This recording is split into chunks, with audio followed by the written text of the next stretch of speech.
Hello and welcome to Car Solutions online store. In this video, we are going to talk about RFCC camera control system installed in Toyota RAV4 car. A rear view camera was installed in this car by the manufacturer. It switches on automatically when you are reversing. Our clients made a request to install a front view camera as well. They wanted to be able to control connected cameras at any moment without the need to install any additional control elements or switches that could spoil the look of car interior.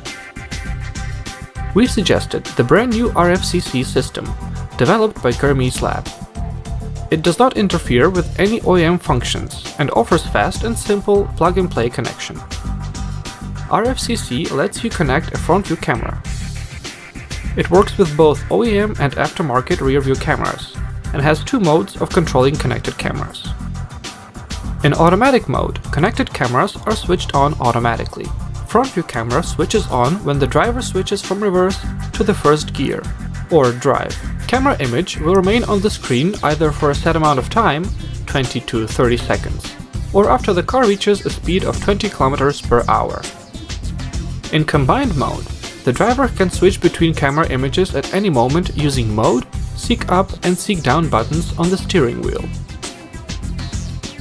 Front view camera image can be switched on at any moment by double pressing the Mode button. Seek Up and Seek Down buttons are used to switch between camera images. Pressing and holding the Seek Up button until you hear a beep enters the fixed mode. Camera image will remain on the screen until you switch it off manually. You can switch between front view and rear view camera images in this mode as well. You can find the RFCC camera control system on our website. Link is in the description below. Leave a like if you enjoyed this video, subscribe to our channel, and see you soon!